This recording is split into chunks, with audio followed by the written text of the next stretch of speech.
everyone, my name is Cheyenne H. Bartolome and these are the terminologies in cruise ships. So number 1, our first term is davit. It is a small crane-like device on a ship used to lower lifeboats or other equipments into the water. It plays a crucial role in emergency situations by allowing quick and safe deployment. Number 2, deck. On a cruise ship, a deck refers to any of the floors or levels that passengers can access. Similar to stories in a building, each deck may have specific amenities or cabin types, so it's important to know where things are located. Number 3, deck plans. A deck plan is a visual layout showing the arrangement of rooms, public spaces, and facilities on each level of a ship. It helps passengers and crews navigate the vessel and locate their cabins or amenities. Number 4, disembark or debark. To disembark or debark means leaving the ship at the end of the voyage or at a port stop. This process is organized to ensure the safe and orderly movement of passengers and luggage. Number 5, the dinner setting on a cruise ship is typically elegant and inviting, with beautifully arranged tables featuring fine linens, polished silverware, and sparkling glassware. Soft ambient lighting and ocean views through large windows create a relaxing atmosphere, perfect for enjoying a gourmet meal while sailing. Guests often experience attentive service paired with a diverse menu reflecting global cuisine. Mabuhay!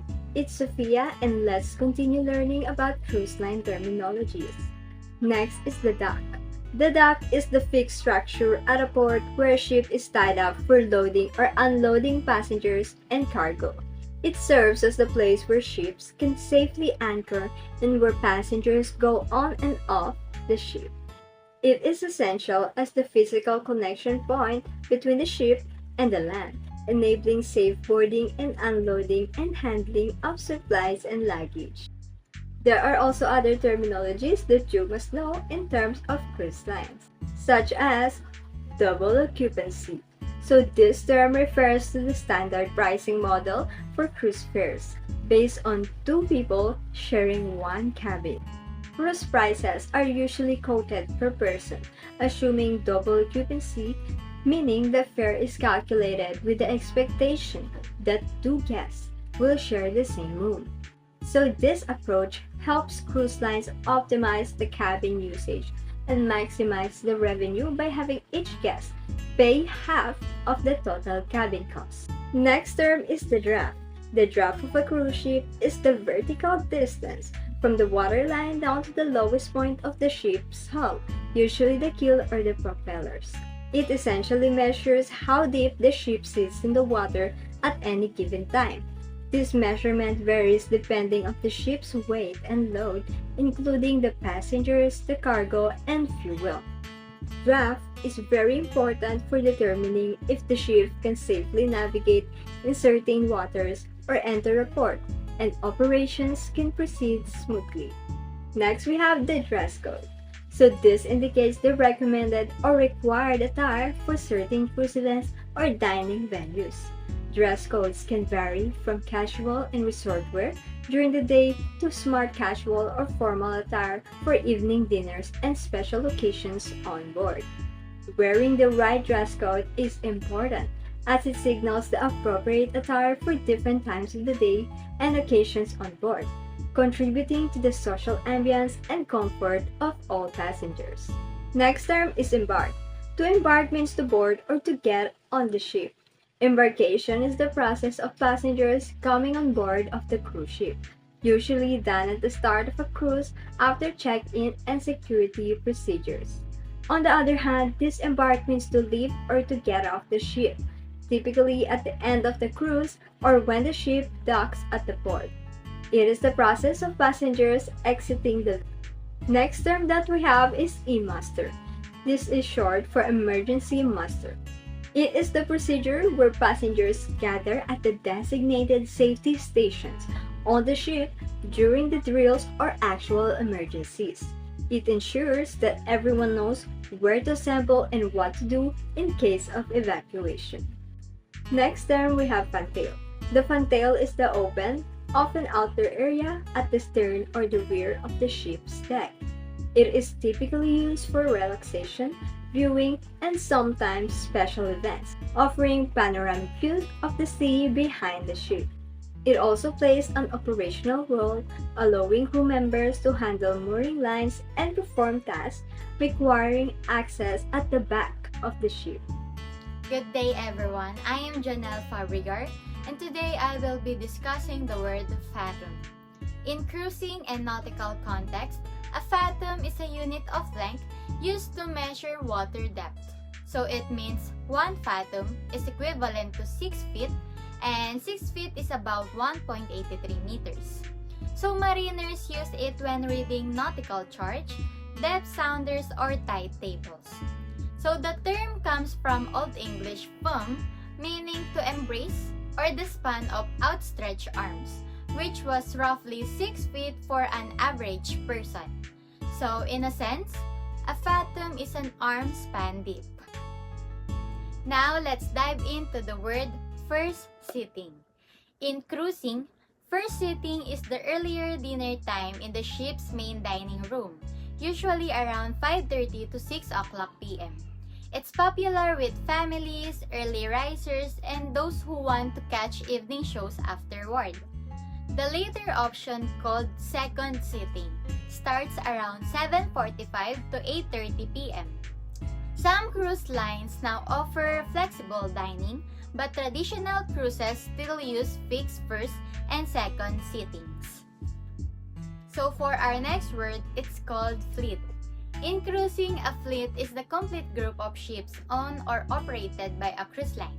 For example, the Disney Cruise Line fleet currently includes ships like the Disney Magic, Disney Wonder, Disney Dream, and Disney Fantasy. So each ship in the fleet may have different itineraries, sizes, and onboard features, but they all follow the same company's brand and service style. So when you hear Disney's fleet, it simply means all the Disney cruise ships sailing under their flag.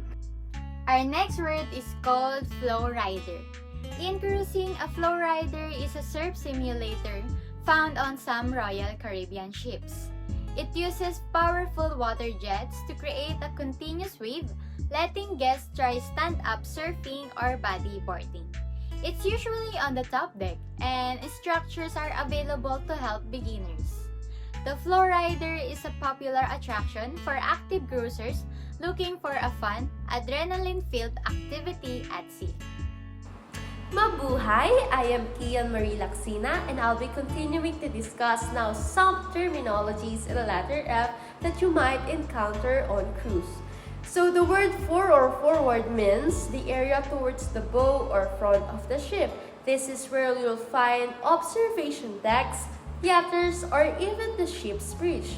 So if the crew says move forward, they mean head toward the ship's nose, not just walk ahead. So the freestyle cruising is a Norwegian cruise line's relaxed style of travel. No fixed dinner times, no assigned seating, and casual dress codes. It's give guests a freedom to dine and explore whenever or wherever they choose. So the word fun shipping is a nickname for Carnival Cruise Line's fleet. These ships are designed for non-stop entertainment, from full-side games to themed parties, making every day feel like a celebration. So the word funnel, a funnel is a ship's smokestack releasing exhaust from the engines. Many cruise lines use their funnels for branding, while some even hide fun features like water slides or observation areas. The formal night is when passengers dress up for dinner in the main dining room. It's the perfect night for elegant outfits, professional photos, and fine dining with a touch of classic cruise tradition. And the term Friends of Bill is a discrete term for Alcoholics Anonymous meetings on board. It offers a private, supportive space for guests in recovery. And the Friends of Dorothy is a long-standing phrase for LGBTQ+ meetups on cruise ships, creating a safe and welcoming social space for community and allies. And the Fun Times is a Carnival's daily newsletter that lists all the activities, entertainment schedules, and dining times. Your go-to guide for planning a fun-filled day at sea. Hi everyone, I'm Rosan Parinit and today I'll be sharing 5 important cruise terms that every passenger should know before stepping on board. First is the galley. This is a kitchen of the ship where all the delicious meals for passengers and crew are prepared. Unlike a regular kitchen, a galley is built to be compact, efficient, and safe, so it can handle cooking even while the ship is moving at sea. Next is a gangway. Think of this as a ship front door. It's a ramp of stairways that connect the ship to the shore when docked, allowing passenger and crew to get on and off the vessel safely. Third is gross registered tone or GRNT. This is not about the ship weight, it's a measurement of how much enclosed passenger space the ship has. Includes the cabins, dining rooms, lounges, and showrooms. But it doesn't count open decks of full areas unless they are enclosed. Fourth is a guarantee. This is a type of booking where you choose the class of cabin you want, but you want to know your exact room number until later. Many passengers choose this hopping for a pre-upgrade to a better cabin if available. Lastly is gratuities. These are tips giving the ship staff for their service. On most cruise lines, a daily service fee is automatically charged to your cabin account and the amount is shared among the crew such as waiters, cabin stewards, and another service staff. Some cruise lines even let you prepay these gratuities before your trip. Now we'll unpack 6 vital cruise ship elements, which are the hand, the head, the helm, the hold, the hotel manager, and the hull. Let's set sail! First, we have the hand.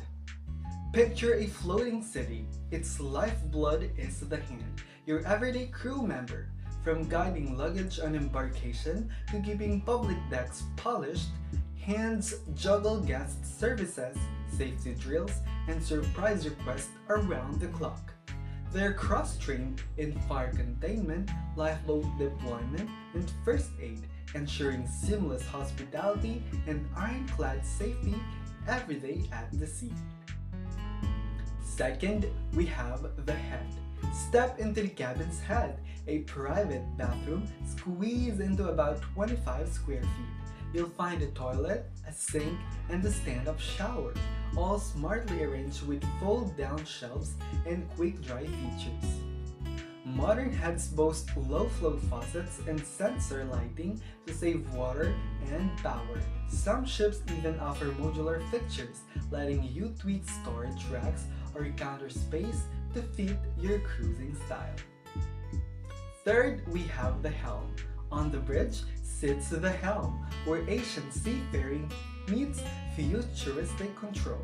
Today's helm replaces old wheels with joysticks, touchscreen panels, and synchronized throttle levers for azimuth thrusters, those swiveling propulsors that let a ship pivot on a dime.